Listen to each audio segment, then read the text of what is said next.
Hey guys, welcome back to my channel and welcome to a new dragging video. You guys, I haven't filmed a Chanel video in a while. It's not because I'm not interested, it's not because I don't want to. I love Chanel, they're one of my favorite brands, but they're not really posting like information. Like people are not posting as much as they used to. I think it's because Chanel is limiting the access to like information about new releases. So the moment I see pictures for 25k or information to share with you, I will run here. Literally, I will fly over here like a pterodactyl bird from Jurassic Park to tell you. But until then, I thought I would film a Chanel dragging video for those of you who love the brand. Whether you love or hate the brand, I do enjoy Big C and her wig, and I enjoy just what she gets up to.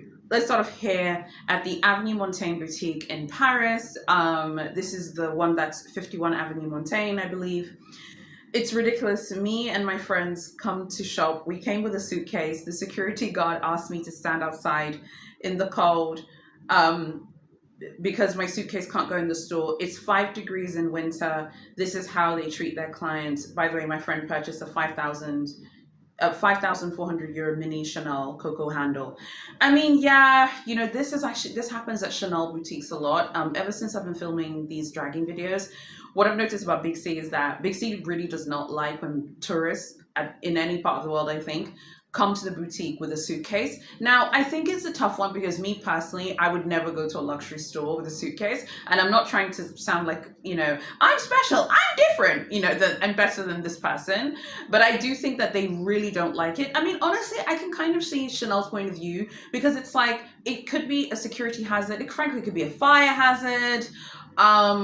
I have to say, I agree with Big C that you shouldn't be allowed to take a massive suitcase in the boutique. Like a rucksack or a backpack, I think is fine. But like a suitcase, yes, you're traveling, just leave it at the hotel. I don't like get why you need to take it with you. Leave it at the hotel, and then when it's time for you to go, just go back to the hotel to pick it up. I've never been to a hotel that had been weird about you leaving your suitcase there, ever. The next one is also from the Avenue Montaigne in Paris, France. I feel like my Paris Chanel experience was stolen from me. We asked where the flagship store was and we were told this was it. It is absolutely not the Avenue Montaigne. It's not. Come to find out, it was not. Yeah, no kidding. I also felt like they didn't value us until I was about to purchase multiple items. That's when they treated us with kindness. We were barely shown much stock. I came back home with regret of what I purchased and that it was not from the flagship. I will not shop at this location again. Okay, first of all, let me just say, I do feel sorry for this person because obviously all of you know, all the Chanel Glamazons know, all the Big C girls know that the flagship store in Paris is 31 Rue Cambon. That is where Gabrielle Chanel, obviously she lived, she had a flat above the boutique, and that is where they give the famous white packaging. It's the only store in the world with the famous iconic white packaging, whereas the normal packaging is just black, like for the shopping bags. Obviously this person wanted to have that experience. I completely understand. There's nothing wrong with that. If you love the brand, of course you want to have that like iconic experience. But the problem is like, if you love Chanel so much, are you telling me you couldn't just put it in big Google boo boo and be like, where is the flagship store for Chanel in Paris? I wouldn't ask someone. I'd just be like, let me just check to make sure that I'm going to the right store. In which case, if you just do research, just 2 seconds, you put it in Google, you would have found out that the Avenue Montaigne is not the flagship store, does not have the packaging.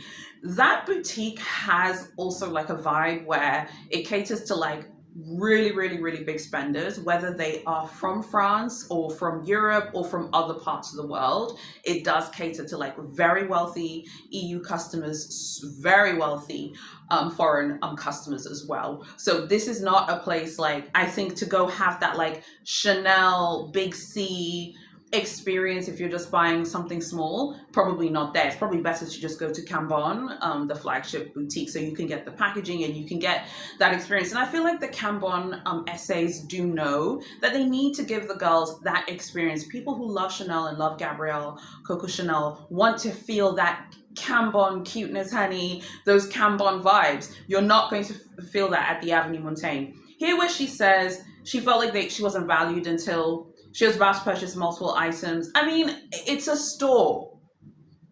Say it with me. It is a store. It's a shop. Like, what else do you want from these people? Like, Honestly, I don't really understand what people want. I have been dragged myself on my own dragging videos, people complaining that I'm mean or whatever. Like, I call it how I see it. It is a shop. You are supposed to go in there and buy things, and it is completely plausible and reasonable. In my opinion, it is completely plausible and reasonable that the essay would want you to spend, and the essay wants to cater to people who are going to spend money. We've talked about this, before. It's not a museum. It's not an outing for the day where you get to go and it's like your day outing and you get to take pictures and leave and not buy anything. And I think that the premise of particularly boutiques like the Avenue Montaigne Chanel stores, is like they really do want to cater to people who are going to spend a lot of money. This person did spend a lot of money, but didn't feel valued until she spent money. You have to spend money in order for them to value you, because the essay is not your friend. And I don't understand people who want essays to pretend to be friends with them. I personally don't like essays who pretend to be your friend in order to get you to spend money. I'd much rather have the transaction. I actually prefer the Paris transactional essay culture. I think everyone knows where they stand. The essay isn't your friend. The essay needs you to spend a ton of money, and you want to buy really cool, beautiful things. Everyone wins in the end. So, no, I mean, I don't really feel sorry for you. It's not a museum, okay? It's not your house where everyone has to be nice to you because you pay the bills. It's a shop. The next one is 31 Rue Cambon. As a VIP customer of Chanel, I've always admired the brand's products and services. However, my shopping experience today at 31 Rue Cambon left me deeply disappointed. Yesterday, I spent 16,000 euros at your store. Today, I returned to make another purchase, 10k euro. However, during the payment process, the cashier refused to process my transaction simply because the payment card belonged to my husband. While I understand that Chanel may have certain payment policies, what I found unacceptable was the cashier's extremely rude attitude and complete lack of reasonable solutions. At that time, it was raining heavily and my husband already left with our child. I suggest bringing my personal sales hold on, wait. And I suggested bringing my essay over to communicate and explain the policy so that we could find an appropriate solution. However, the cashier responded impatiently and said, "It's useless even if you call her over, you still won't be able to complete the payment." This shocked me, this response. It showed a complete lack of understanding for my situation, unwillingness to provide alternative solutions. Her handling of the situation was unprofessional. As a loyal Chanel customer, I've always believed your brand upholds the values of respect. However, after today, I felt unfairly treated and deliberately obstructed. Chanel's flagship at 31 Rue Cambon should represent the highest customer service, yet this incident has made me seriously question the store's service quality. Okay, first of all, this is wrong. Big C, baby, you're wrong. This is obviously the flagship boutique. People in here are spending tens of thousands, hundreds of thousands of pounds, dollars, euros. She spent 16k on day one. She returns on day two to spend 10k. Her husband is left with their child. The card is in his name. We've talked about this before. It is very, very common in many parts of the world for women to take their husband or boyfriend's cards and shop them up. It is completely common in my country. It's common in cultures all over the world. Chanel should be aware of this. Big C, you are wrong for this, and the cashier shouldn't be weird about it. Now, it's true that they might have like a payment policy where they're like, hey, like your husband has to be here. But I think that what they could have done, and this is what I would have done, and I remember when I used to like have my shop, and obviously I just had a tiny little shop here in Tanzania many years ago. But when I had my shop, I think like with someone who spends a lot of money, you want to like help them you want to get to a consensus quickly. So I think maybe what the cashier could have done was, hey, you know what? Your husband has to be here. Like you could just say, to the policies of Chanel in order to process the payment. Would you like to use the phone from the store to call your husband? Can you call him? Because she's a tourist, so she might not have a French phone number.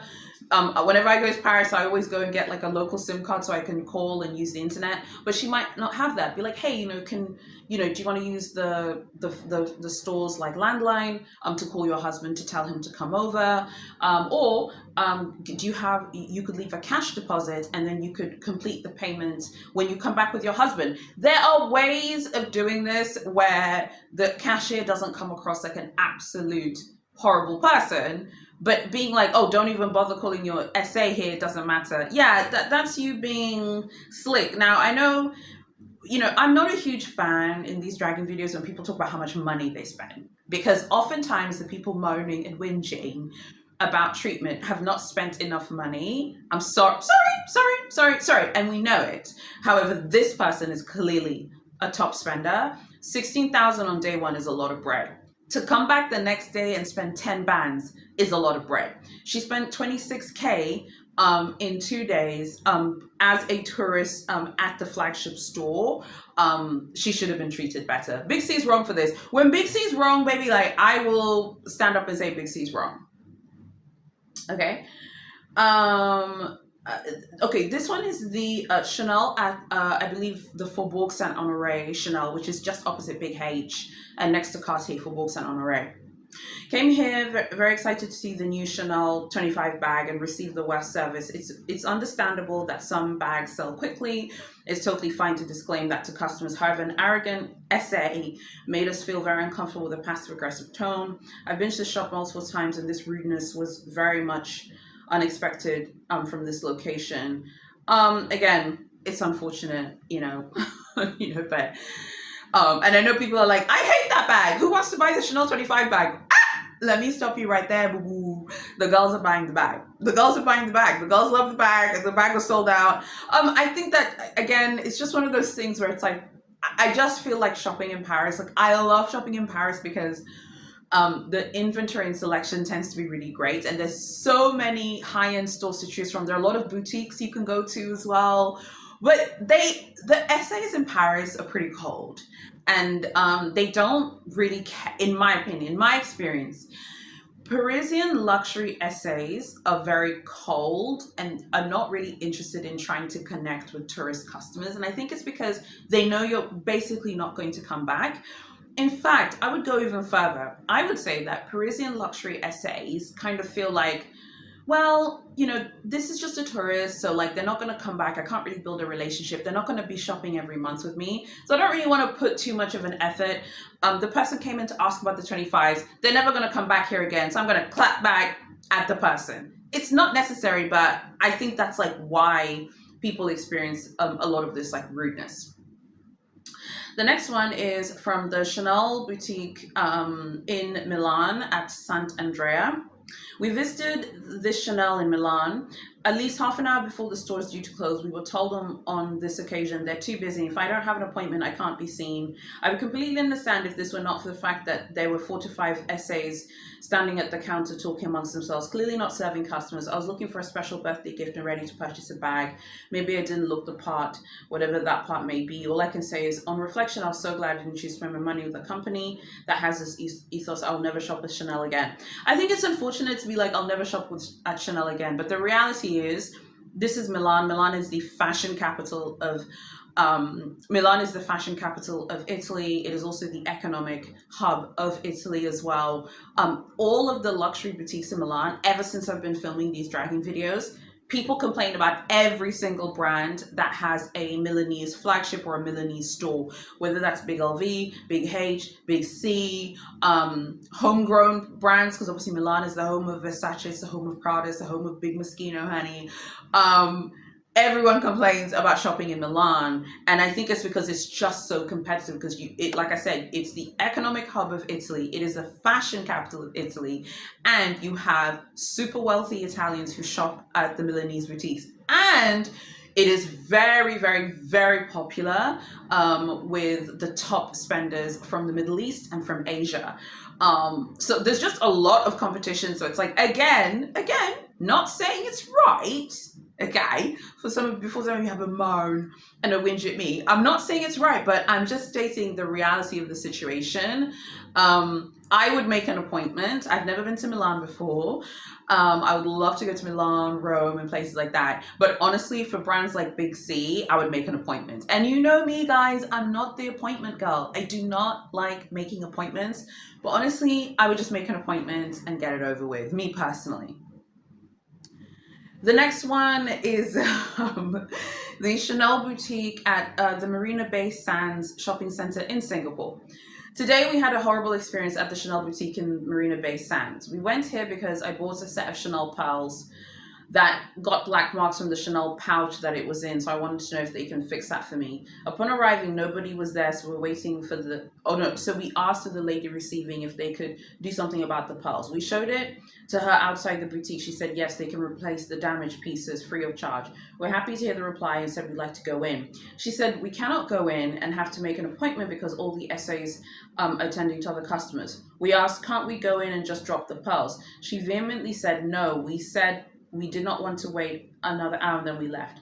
As we left, we passed the Chanel window. We noticed 4 to 5 SAs doing nothing, almost no clients in the store. We went back to mention that to the lady. We told her we'd be putting we'll be putting a bad review for the service. She proceeded to check for herself because clearly she has no clue. Horrible service. This is horrible service. But we wanted to send this review to as many Chanel retail managers as possible because paying a lot of money for no service is not allowed. I mean, I don't know. I feel weird about this. We've talked about this before because a lot of people have complained about what people perceive to be idle essays in luxury shops, but oftentimes it's like someone is doing something in the shop. Maybe they're liaising with a top tier VIP client who doesn't come into the boutique. You might see the person sitting on their phone or just like this, or maybe just sitting in the shop chatting to another employee, but you don't actually know that person's like, hey, you know, my customer wants to buy the new Chanel high jewelry J12 joaillerie watches, which are like 100,000 euros, or my client wants to buy from the new Plume de Chanel high jewelry ear cuffs, which are probably like tens of thousands of euros, pounds, dollars, etc. So I don't agree with that. And something else that this person did that I really dislike, and I do not think is cool, is to be like, I'm gonna go write a review on you on Google. Don't threaten me, okay? Like if I was working in that big city, I'd be like, please go and write the review if that's what you want to do. Because at this point, I would be getting sacked. Because I'll be like, girl, I know you're not trying to threaten me with your review if you don't sit down right now, as if your review is going to stop anyone from going to the boutique. I don't agree with the customer here. They agreed to handle the issue with the pearls. They just told you you couldn't go in because no one is available to help you, but you want to march in there and drop the pearls. It's their store, it's their shop, it's their rules. And don't threaten me with a review. Don't do it. If you're going to write your review, write the review. Don't threaten me. The final review is from the same location, Marina Bay Sands, Big C, Singapore. Extremely poor service. Staff were arrogant and reluctant to help. No patience and didn't even bother looking at the back for stock. The essay told me straight away the design I wanted was out of stock. Less than 2 minutes later, I spotted the design when another SA presented the collections to another customer, not even inclined to buy from the store anymore based on how I was treated. Yeah, I mean, this happens a lot. And I think one of the reasons why SAs do this a lot, like from all parts of the world, is they're like, no. You know, they'll be like, no. Like here, the SA's like, oh, the design you want is out of stock. 2 minutes later, she sees the design with another SA presented to the customer. I mean, that might have been the last piece, but they probably do have other pieces. They're just saving them for customers maybe that have already allocated that piece. And sometimes I think some SAs make a judgment call that you are not going to buy the piece today and you're not going to shop today. So they might just be like, I can't actually be bothered to go and look for the piece because I might have someone who's going to come in and spend, 20 bands or 20 stacks later on. I'm not saying it's right, but I'm saying that I remember talking to a Glamazon actually about the way SAs decide who they think is worth their time. Obviously, with exception of things like, bias and things like that, which are real things. And trust me, as a Black luxury consumer, I have stories for days on bias that me and my husband have experienced in stores. It's not something I'm ever going to bring to this channel because it's actually really traumatizing. I don't really want to talk too much about that. But if we put the bias stuff to the side for a second, there are some SAs who are like, this person might not spend a lot because they maybe they just don't get that vibe from you like you're going to spend. I'm not necessarily saying that I think it's the right thing to do, but this essay obviously felt that this customer wasn't going to spend money today, so decided to be like, no, no, no, no, it's sold out. And I think perhaps maybe they just feel like, okay, I'm going to go save that piece for someone else who's going to spend. And I know what you're saying. How do they know we're not going to spend? I agree that for the most part, they don't really know. Because I know someone's going to come up in these comments saying they turn up naked and they look a mess and they wear, really plain clothes and they have millions of pounds. You are one person. A lot of the time, depending on whatever culture you're from, definitely the luxury boutiques in, for example, the luxury boutiques in Johannesburg, at the Diamond Walk. So Louis Vuitton, Bulgari, Ferragamo, Dolce, Versace, Big Gucci, Cartier. Those boutiques, when African people go luxury shopping, people are dressed very well. It's very rare that you see African luxury consumers look incredibly casual to go luxury shopping, because culturally, dressing up every single day is part of our culture. So culture does inform a lot of the decisions that essays make. That's why when we do dragging videos and they're international, it's always exciting because there are cultural things that are informing these people's decisions. This essay made a judgment call that this customer was not going to buy anything, or didn't feel like the customer was going to spend enough. It has happened to me, and only later I realized it's because the essay was judging how I was dressed, or it's because the essay just made a judgment call that she didn't think I was going to buy anything. I wasn't actually offended because I understand that this is someone's job. I'm not saying it's right, but I'm saying I can see where it comes from, because this is someone's job and people are making their livelihood. It doesn't mean that you should judge someone completely, but I can see why it happens. So for example, those of you who maybe, if you ever go shop at Louis Vuitton in Johannesburg, or Gucci in Johannesburg, or Cartier in Johannesburg, or the boutiques in Cape Town, you must understand that when you go to those boutiques, the African ones, which I will be featuring in a dragging video soon, African luxury consumers are very well dressed. So if you're from a culture that's super casual, the essays will be like, oh, that person, doesn't dress like the way our customers do. It's just what it is. A lot of this stuff is cultural nuance, and I think we need to respect that. But at the same time, essays need to know that someone might be walking in and look a raggedy hot mess, honey, okay? But at the end of the day, they might, they might like be buying. I think that the one that I generally don't understand from today's dragging stories is the person at the top of the video who came with the suitcase to the Avenue Montaigne Paris Big C store. I feel like we're sitting on Gilligan's Island watching that person like, what are you doing? Why are you bringing your suitcase to the boutique? I think the lady at Cambon was treated unfairly. She spent 26,000 euros in 2 days.